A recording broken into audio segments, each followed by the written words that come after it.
Et si je vous parlais d'un campus américain, d'une bande de 5 potes, de l'adjoint du shérif, d'une journaliste et son caméraman, et de 6 morts. Assassinés au couteau, étripés, égorgés ou pendus.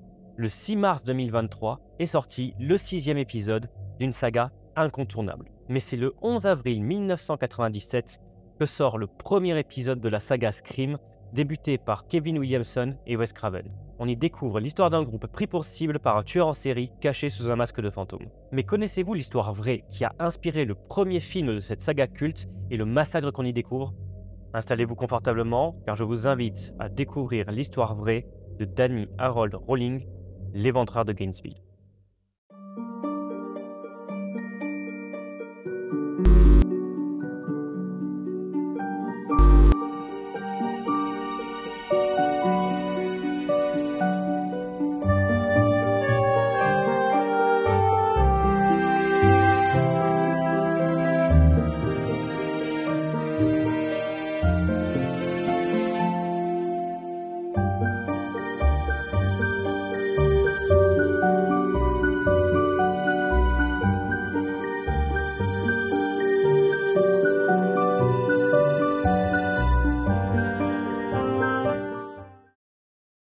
Notre histoire commence en 1951. Beatrice Wilkinson est en couple avec James Harold Rowling.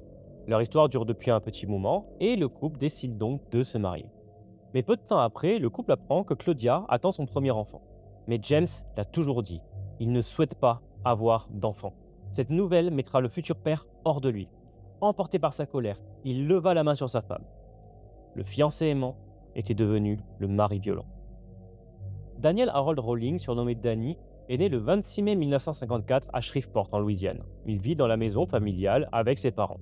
Et en 1955, naît son petit frère Kevin. En novembre de la même année, Danny a tout juste 1 an et demi, et comme tous les enfants de son âge, il s'amuse à ramper sur le sol du salon. Sa façon de faire n'amusa pas du tout James, qui leva violemment la main sur Daniel. Personne dans la maison n'échappe à la violence du père, pas même le petit Kevin qui vient de naître. 3 ans plus tard, alors que des hurlements se font entendre depuis la maison des Rowling, Claudia décide de quitter le domicile. Elle venait, une nouvelle fois, de se faire agresser par James. Pourtant, elle décida de revenir dans sa famille. L'année suivante, James, alors adjoint du shérif, décide de ramener un petit chiot abandonné du travail. Danny noua une relation très étroite avec l'animal. Mais comme il devint lui aussi un membre de la famille, il n'échappait pas non plus à la violence de James. Tout juste quelques mois après, le petit chiot mourut dans les bras de Daniel suite à une énième torture de la part de son père. À 5 ans, il perdit l'être pour lequel il avait le plus d'affection, et dans le même temps, son père décida de ne plus prendre son fils dans ses bras. Je vous laisse imaginer l'état psychologique du petit garçon. 4 ans plus tard, Claudia tomba en dépression. Quant à Danny, il redoubla sa 3e année, l'équivalent du CE2, pour cause d'absence répétée due à des maladies. Ses conseillers d'orientation le décrivirent comme souffrant d'un complexe d'infériorité avec des tendances agressives et un mauvais contrôle de ses pulsions. Je rappelle qu'on ne parle pas là d'un tueur en série, mais d'un enfant d'à peine 8 ans. Durant cette année 1963, Claudia quitta à nouveau la maison, prenant avec elle ses 2 fils, mais revint 2 semaines plus tard. Puis elle quitta à nouveau la maison à Noël avant de revenir peu de temps après. Danny supplia même sa mère de ne pas revenir à la maison. Durant toute leur enfance, par décision de leur père, Daniel et Kevin n'auront droit à aucun anniversaire et ne partiront jamais en vacances. Par contre, Claudia déclara que son fils aîné subissait les violences physiques de son père au moins 2 fois par semaine et les violences verbales absolument tous les jours, lui rappelant qu'il était un fils non désiré et qu'il était une gêne et un problème dans la vie de ses parents. Enfin, en 1965, suite à une nouvelle dispute, Claudia fit une tentative de suicide. Elle s'enferma dans la salle de bain et elle s'ouvrit les veines alors que James continuait à lui hurler dessus. Danny voulut s'interposer pour empêcher son père de continuer, mais il se fit lui-même frapper en retour pour s'être immiscé dans leurs affaires. Il vit sa mère gisant sur le sol, ensanglantée, avant qu'elle ne soit prise en charge par l'hôpital. C'est durant son adolescence que Daniel commença à avoir des rêves et des envies sadiques et qu'il commençait à nourrir des fantasmes sexuels de plus en plus violents. Il devient également alcoolique, volant l'alcool pour pouvoir s'en procurer, et il sera arrêté à plusieurs reprises pour des cambriolages et du voyeurisme. Durant sa vie d'adulte, il aura toujours du mal à garder une vie stable, continuant à vivre chez ses parents. Mais il l'a toujours dit. Un jour, je quitterai cette ville pour aller là où je peux me coucher au soleil toute la journée et regarder les jolies filles. À 18 ans, il rentre dans l'US Air Force, mais il sera rendu à la vie civile seulement 2 ans plus tard, son commandant expliquant à sa mère: il n'est pas assez mature et il n'a pas le mental nécessaire à la vie militaire. Durant les années qui suivirent, il fut emprisonné 8 ans pour différents braquages et délits. À son retour de prison, Claudia trouva que son fils avait changé. Son visage était devenu très dur, presque aucune émotion du tout, juste une sorte d'expression impassible. Si je ne le connaissais pas aussi bien, je ne l'aurais probablement pas reconnu. Claudia chercha à obtenir des soins psychologiques pour Danny, mais James s'y opposa toujours, estimant qu'il allait très bien. Et c'est à l'âge de 35 ans, le 4 novembre 1989, que Daniel décida de pénétrer dans une maison de Shreveport.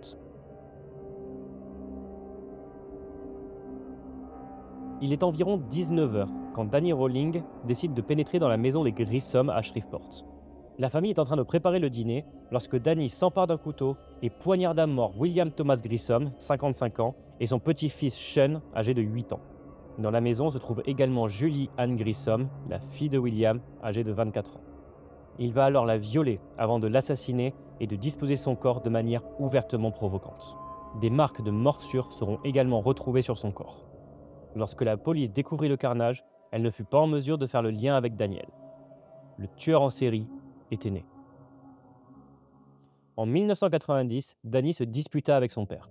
Emporté par sa colère, il s'empara d'un revolver et lui tira dessus. James fut touché une fois au ventre et une fois au visage. Il survécut, mais il perdit l'usage d'un œil et d'une oreille. Daniel fuit alors la maison familiale et décide de s'installer en Floride. Il s'installe temporairement dans la ville de Sarasota, où il va rentrer par effraction chez Janet Frake. Il parviendra à la violer, mais elle réussira à s'échapper. Malheureusement, Danny portait un masque, ou plutôt une cagoule noire, et il ne sera pas inculpé dans cette affaire, Janet ne pouvant le reconnaître. Il quitte alors Sarasota, et à la fin du mois d'août 1990, il s'installe à Gainesville.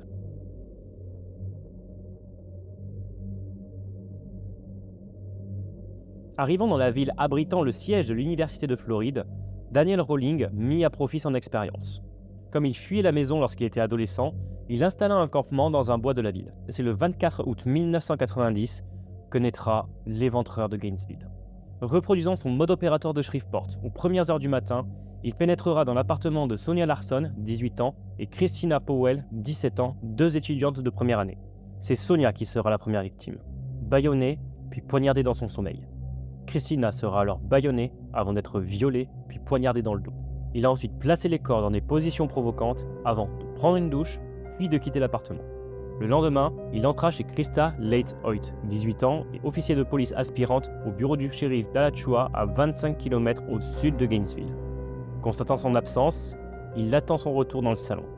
C'est à 23 h, lorsqu'elle rentra chez elle, qu'il la viola, la poignarda, la décapita et posa sa tête sur une étagère. N'ayant pas de nouvelles de leur fille depuis plus de 2 jours, les parents de Christina Powell, habitant à Jacksonville, à peu près à 1 heure de Gainesville, décidèrent de lui rendre visite pour s'assurer de son état. C'est donc dans l'après-midi du 26 août que les parents découvrent les corps des 2 jeunes colocataires. N'ayant pas effectué son quart de nuit, le bureau du shérif envoie des agents chez Krista Hoyt le 27 août où il découvre son corps, traumatisant le premier officier rentré dans l'appartement. Durant la nuit, alors que la rumeur des meurtres commence à circuler sur le campus, Rowling frappe à nouveau. Il pénètre dans l'appartement de Tracy Pauls et Manuel Taboada, tous deux âgés de 23 ans. Il commença par tenter de tuer Manuel, mais ce dernier, footballeur, parvient à se défendre. Il fut finalement maîtrisé par Danny, qui le tua de 31 coups de couteau. Tracy s'enferma dans la salle de bain, mais le tueur défonça la porte pour la violer, puis l'assassiner. Son calvaire durera plusieurs heures. Leurs corps seront découverts le lendemain par un agent de maintenance. Alors que la nouvelle des meurtres perpétrés à Gainesville commence à se répandre, la panique s'installe.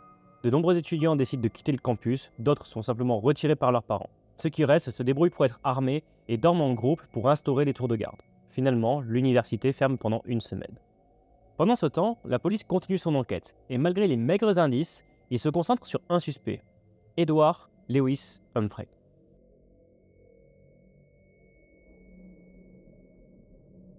Edward Humphrey est un jeune garçon de 19 ans, originaire d'Indialantic. Il a le profil du suspect parfait. Le visage couvert de cicatrices, diagnostiqué maniaco-dépressif, arrêté pour agression, reconnu par plusieurs femmes pour les avoir suivis dans la rue jusque chez elles et assurant disparaître pour des missions secrètes, il semble qu'il avait arrêté de prendre son traitement et qu'il se promenait depuis peu avec un couteau dans la poche. Il sera arrêté le 30 août 1990. Les indices étaient pourtant minces, mais Dunley Mains, l'un des enquêteurs, déclara « Nous avions beaucoup de preuves qui, avec les technologies dont nous disposions à l'époque, plaçaient Ed sur certaines scènes de crime. Des fibres, des cheveux. On ne pouvait pas prouver que c'était ses cheveux, mais on ne pouvait pas prouver que ça ne l'était pas. » La justice américaine. Il sera condamné à 14 mois de prison et 1 million de dollars. Les victimes potentielles se faisant plus rares, les médias suivant l'affaire de près et la police cherchant des preuves permettant de confirmer l'implication de Humphrey, Danny Rowling dut mettre un terme à sa série macabre. Mais c'est à cette époque que Cindy Jurassic, alors en voyage dans le nord-ouest de la Floride, entendit les médias parler d'une série de meurtres. Dans son esprit, elle fit immédiatement le rapprochement avec un homme qu'elle avait connu dans sa ville natale en Louisiane. Cet homme, c'était Daniel Rowling. Ce dernier aurait eu une discussion avec Stephen Dobbing, l'ex-mari de Cindy, et il lui aurait dit « J'aime planter des couteaux dans les gens ». Il aurait peut-être fallu réagir là. Cindy aurait alors ignoré ce commentaire en refusant de croire que Danny pourrait être responsable du triple meurtre de Shreveport. Mais les nouvelles du drame de Gainesville hantaient Cindy. Elle ne pouvait plus dormir. Un jour, j'ai pris mon téléphone, j'ai appelé Crime Stopper et j'ai dit « Il y a un gars sur qui vous devriez enquêter, Danny Rowling ». Crime Stopper, c'est un programme international présent dans plusieurs pays comme les États-Unis, le Canada, l'Angleterre, les Pays-Bas et quelques autres pays, et qui permet aux citoyens de donner anonymement des informations permettant de résoudre un crime. Si le crime est résolu, les personnes ayant aidé à l'enquête peuvent toucher jusqu'à 1 000 $. C'est à ce moment-là que Donnelly décida de s'intéresser au cold case de Shreveport.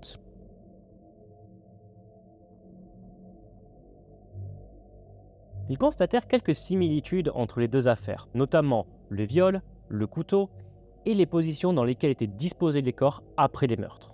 Ils constatèrent également que pour chaque meurtre, le tueur entrait par la porte de derrière et qu'il avait lieu près d'une zone boisée lui permettant d'aller et venir sans se faire repérer. Dans le même temps, la police recevait les résultats d'analyse de sang. La technique n'en était qu'à ses débuts, mais ils apprirent que le sang retrouvé sur les scènes de crime était de groupe B. Ed Humphrey avait un sang du groupe A. Le suspect principal était disculpé. Mais la police avait maintenant une nouvelle piste. Un mandat d'arrêt avait été émis contre Daniel Rowling suite aux blessures subies par son père quelques mois plus tôt et plusieurs autres condamnations pour braquage à main armée. Ils firent alors le lien avec une autre affaire, un braquage ayant eu lieu à 500 mètres de l'appartement de Krista Hoyt la nuit où elle a été tuée. Un agent avait aperçu un homme suspect près de la forêt. Il l'avait suivi jusqu'à son campement, attendit qu'il reparte. Sur place, il trouva un sac de billets de banque volés, un tournevis, une arme de poing et un enregistreur cassette. Ne faisant pas de rapprochement à ce moment-là, principalement à cause de l'arme de poing, la police décida de mettre la priorité sur l'affaire de meurtre et plaça l'épreuve de côté en attendant de s'occuper de cette enquête. Ce n'est donc qu'après 3 mois d'enquête que la police décida d'écouter cette cassette. Et dès les premières minutes, le tueur donne son nom.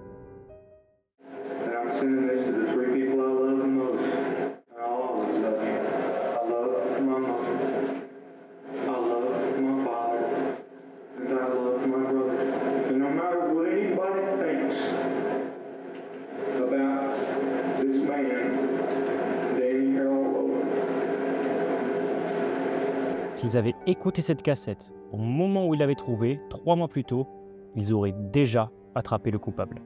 Sur cet enregistrement qui dure 58 minutes, Daniel Rowling revient sur l'ensemble de sa vie. Il explique à son père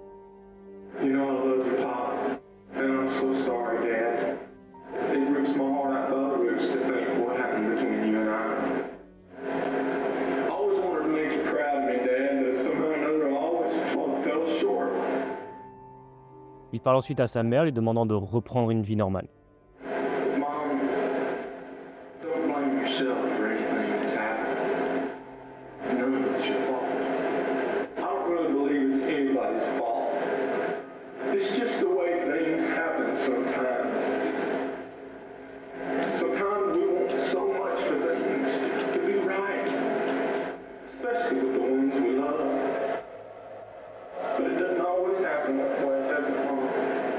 Et enfin, Il chante quelques chansons qu'il a composées.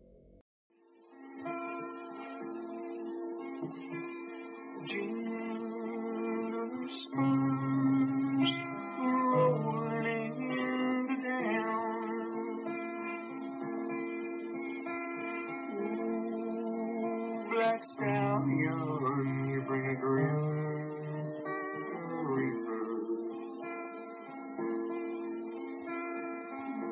Dressed in snake hide, woven black leather.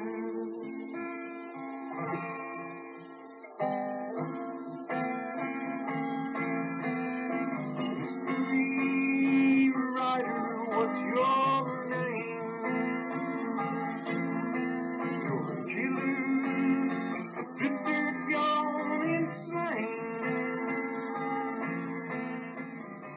Tout ça, il a enregistré dans l'hôtel de Sarasota avant de se rendre à Gainesville. Mais la dernière partie de la cassette, il l'a enregistrée dans les bois, juste avant sa série de meurtres. Dans cette dernière partie, il parle de nouveau à son père. You know, Pop, I don't think you was ever really concerned about the way I felt anyway. No, I really don't. You never would take time to listen to me. You never cared about what I thought or felt. I never had a daddy that I could go to and confide in with my problems. You just pushed me away at a young age, Pop. I guess you and I, we both missed out on a lot. I wanted to make you proud. I let you down. I'm sorry for that. Well, I'm going to sign off for a little bit. I've got something I got to do. I love you. Bye.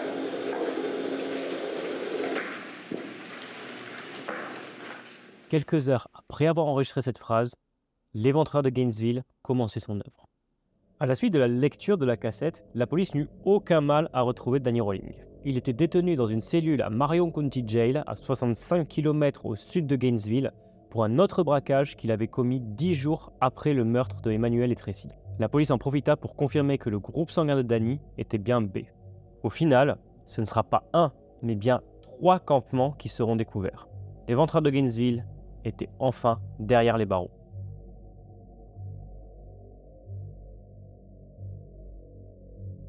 Avant d'être jugé pour sa série de meurtres, Daniel Harold Rolling sera d'abord jugé pour ses braquages. Il passera 4 ans à la prison d'État de Floride où il rencontrera un autre détenu, Bobby Lewis, incarcéré en 1976 pour le meurtre d'un dealer. Il contactera également Sondra London, écrivaine et journaliste spécialisée dans les tueurs en série. Il lui demandera d'écrire son histoire et de la raconter au monde entier. C'est au moment de cette rencontre que Daniel et Sondra tombèrent amoureux. Avec l'aide de Sondra et Bobby, Danny fera une confession pleine de détails de son enfance jusqu'à la tuerie de Gainesville. Il chantera même pour Sondra à cette occasion. I recall the day I first saw you. I reached out to say I love you, but it was hard to say. I couldn't touch you. So tell me, baby, what were my words? All my tears run together down the path you choose. Il expliquera que plusieurs personnalités sommeillent en lui et il racontera les événements qui les ont fait naître. Danny, l'homme bien et aimant. Inad, Danny à l'envers, l'homme mauvais attiré par l'alcool et la drogue, mais ni méchant ni dangereux. Et enfin, Gemini, un démon assoiffé de sang sur qui il renvoie l'intégralité de la responsabilité de ses tueries. Il expliquera également pourquoi, après le meurtre de Krista Hoyt, il serait revenu sur la scène du crime. Il se serait rendu compte que son portefeuille était tombé. Ce n'est qu'au moment de son retour qu'il aurait décidé de lui couper la tête. Il racontera son combat contre Manuel Taboada, ainsi que la dernière phrase de Tracy avant son meurtre. « Est-ce que c'est toi, le tueur ?» Ce à quoi il aurait répondu « Oui, c'est moi ». Il avouera également espérer devenir aussi célèbre que Ted Bundy, le fameux violeur et tueur en série des années 70. C'est en février 1994 que se tiendra le procès pour meurtre de Daniel Rolling. Il plaidera coupable pour 5 chefs d'accusation de meurtre, 3 chefs d'accusation pour coups et blessures sexuelles et d'autres pour les cambriolages à main armée. Il sera donc jugé et condamné à mort. En 1997 sortira le film Scream, inspiré de son histoire, et de ses aveux naîtra un livre co-signé par Danny Rolling et Sondra London, Danny, comment je suis devenu l'éventreur de Gainesville. Après 12 ans dans le couloir de la mort, il donnera une note à son conseiller spirituel avouant les meurtres de la famille Grissom de Shreveport et il notera « Moi et moi seul suis coupable.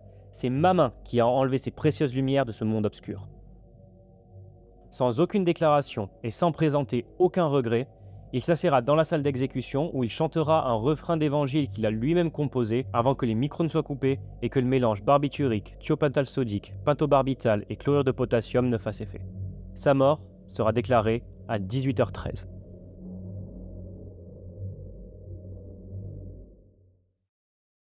Maintenant qu'on connaît toute l'histoire de Daniel Rowling, on va voir les détails dont Kevin Williamson a tiré son inspiration pour le film Scream. Donc si tu n'as pas eu l'occasion de le découvrir et que tu veux éviter les spoils, fais un petit clic sur le petit pouce bleu, qui n'est pas forcément bleu d'ailleurs, et abonne-toi à la chaîne pour la retrouver plus facilement. Et tu n'oublies pas d'activer la cloche pour être notifié des prochaines vidéos. Donc si tu as bien suivi l'histoire, le premier élément qui diffère entre le parcours de Daniel Rowling et le film Scream, Daniel a toujours assuré avoir agi seul. De plus, il n'avait aucun lien avec les victimes. L'histoire des deux amis tarés À choisir, on préfère le terme psychotique. est donc une invention pure de la part des scénaristes, tout comme le mobile de vengeance et la mort de Maureen, la mère de Sidney Prescott. Ta salope de mère se faisait mon père. Et c'est à cause de ta mère que ma mère m'a abandonné. Toutes les victimes de l'éventreur de Gainesville étaient des étudiantes, et Mani Taboada était le seul homme victime collatérale de la folie sanglante de Gemini, alias Daniel Rowling. Si Stephen Horst, la première victime du film, jouée par Kevin Patrick Walsh, et Jonas, le caméraman de Gale Weathers, joué par William Earl Brown, sont bien des victimes imprévues puisqu'elles se trouvaient sur le chemin des tueurs qui pourchassaient Casey Baker ou Sydney, le principal Arthur Imbrie, joué par Henry Winkler, a lui bien été sélectionné par le duo. Woodsboro, ville fictive théâtre du massacre de Ghostface, n'a rien à voir avec Gainesville puisqu'elle se trouve en Californie et non en Floride, soit de l'autre côté du continent américain. D'ailleurs, les plans de Woodsboro ont été tournés principalement dans 4 villes californiennes. Hillsburg, qui a servi de lieu de tournage pour le poste de police et la place principale de Woodsboro, Glen Ellen, visible dans la scène d'ouverture avec la maison des Baker, Thomas, qui abrite la maison des Makers où se déroule la scène de fin, la maison peut d'ailleurs être visitée et louée, Santa Rosa, où l'on peut trouver entre autres la maison des Prescott et le magasin de vidéo où travaille Randy. Pour l'anecdote, c'est aussi là que se trouve la maison des Riley, où Wes Craven et Marianne Maddalena, une des productrices exécutives du film, auraient trouvé le masque de Ghostface qui deviendra l'emblème de la saga. Et enfin, Sonoma, où se trouve l'université de Woodsboro. D'ailleurs, si vous regardez le générique de fin du film, vous y trouverez les traditionnels remerciements, mais également une section de non-remerciements qui indique No thanks whatsoever to the Santa Rosa City High School District Governing Board, qui pourrait se traduire par aucun remerciement que ce soit au conseil d'établissement du district scolaire de Santa Rosa. Cet établissement devait servir de décor pour l'université de Woodsboro, mais face à la violence du scénario, ils ont finalement poussé l'équipe de tournage vers une autre option, celle de Sonoma. Enfin, à aucun moment il n'est fait mention d'un braquage par les deux psychotiques, ni d'un quelconque campement rudimentaire dans les bois.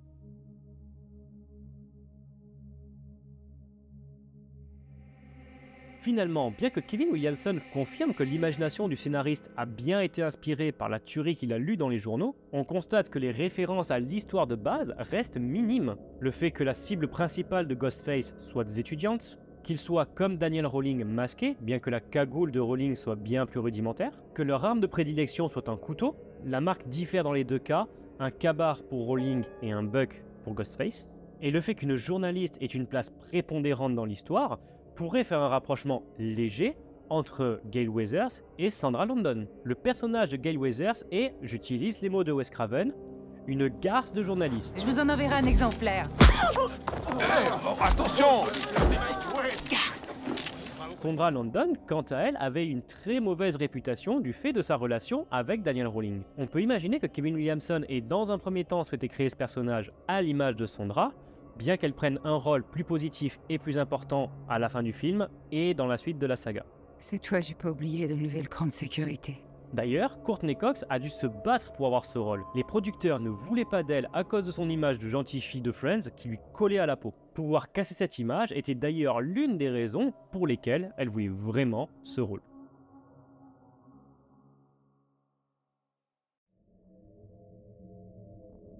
Alors, malgré les inventions d'Hollywood pour réaliser ce film, il semble que Danny Rowling, comme Stu Maker, n'avait pas vraiment de mobile pour cette série de meurtres. Oui, il a eu une enfance difficile. Oui, il a choisi la mauvaise voie. Mais finalement, est-ce que ça ne pourrait pas être le cas de tous les inconnus que vous croisez dans la rue? Je vous laisse mettre votre avis en commentaire.